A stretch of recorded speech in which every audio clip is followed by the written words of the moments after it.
बसईपुर उत्तर भारत का एक छोटा सा गांव, जहां हर चीज में सादगी थी। मिट्टी के घर, कच्चे रास्ते और शाम होते ही घर लौटते लोग। पर इस सादगी के बीच एक चीज थी जो सबको डराती थी। पुरानी हवेली, जिसे लोग अंधेरा कमरा कहते थे। यह हवेली गांव के एक कोने में थी, जहां कोई नहीं जाता था। उसकी दीवारें काली पड़ चुकी थी, खिड़कियां हमेशा बंद रहती और रात के वक्त वहां से अजीब सी चीखें और सिसकियां आती थी। गांव वालों के लिए यह कोई रहस्यमय जगह नहीं, बल्कि एक शापित स्थान था।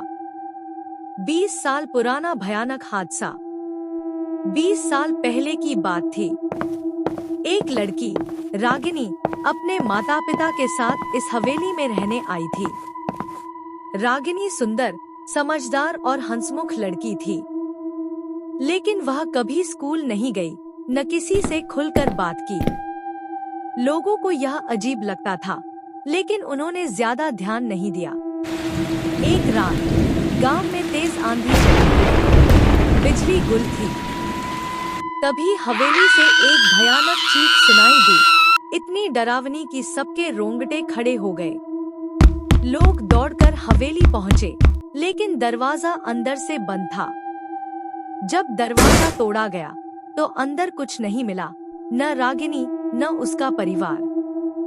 कमरे की दीवारों पर सिर्फ खून के छींटे थे और एक वाक्य लिखा था, मैं लौटूंगी। समय बीत गया, लोग हवेली के पास भी नहीं जाते थे। फिर आया रवि, एक 24 साल का लड़का जो शहर से आया था। उसका ट्रांसफर हुआ था गांव के स्कूल में और वह अध्यापक बनकर वहां रहने लगा। रवि एक वैज्ञानिक सोच वाला इंसान था।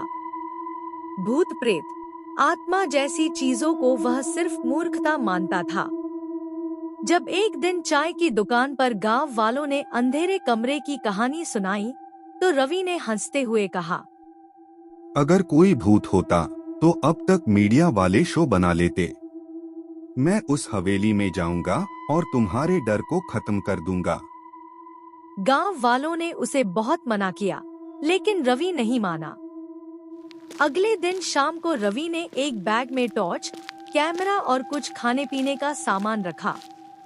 वह सीधा हवेली की तरफ चल पड़ा। गांव वाले उसे रोकते रहे, पर उसने सबकी बात को नजरअंदाज किया।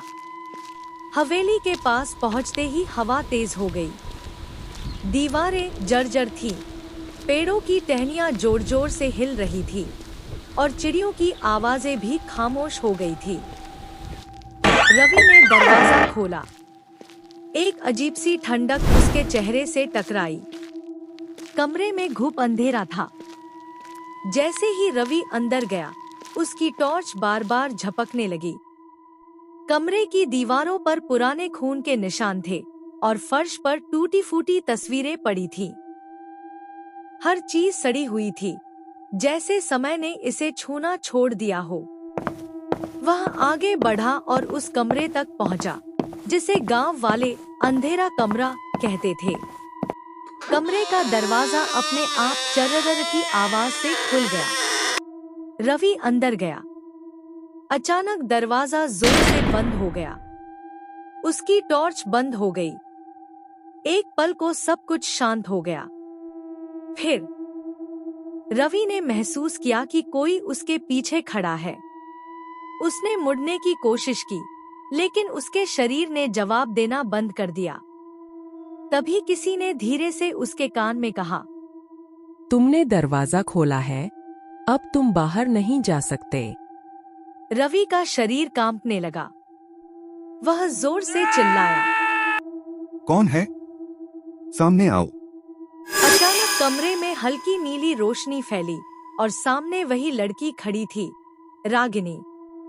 उसका चेहरा अधजला हुआ, आंखें लाल और बाल बिखरे हुए थे। वह धीरे धीरे रवि की ओर बढ़ी और बोली, 20 साल हो गए, किसी ने मेरा दर्द नहीं समझा। अब मेरी जगह कोई और लेगा। रवि ने भागने की कोशिश की, लेकिन कमरे की दीवारें बंद हो गईं। खिड़कियां अपने आप सील हो गईं। रागिनी ने हाथ बढ़ाया और रवि के माथे पर स्पर्श किया। अचानक रवि की आंखें पलट गईं। वह जोर से चिल्लाया और फिर शांत हो गया। अगली सुबह जब गांव वाले पहुंचे तो हवेली का दरवाजा खुला था। कमरे में कोई नहीं था, न रवि, न उसकी टॉर्च, न कैमरा। लेकिन दीवार पर खून से लिखा था, अब मैं अकेली नहीं हूँ। उस दिन के बाद अंधेरे कमरे से 2 लोगों की फुसफुसाहटें आने लगी। अब वहां सिर्फ एक आत्मा नहीं थी, अब रागिनी के साथ रवि भी था। गांव में एक नई कहावत चल पड़ी, जो उस हवेली का दरवाजा खोलता है वो फिर कभी दरवाजा बंद नहीं कर पाता। अब गांव वाले उस हवेली को दूर से देखते हैं, लेकिन कोई भी उधर झांकने की हिम्मत नहीं करता, क्योंकि अंधेरा कमरा अब सिर्फ एक कमरा नहीं, बल्कि एक पिंजरा बन चुका है, आत्माओं का पिंजरा।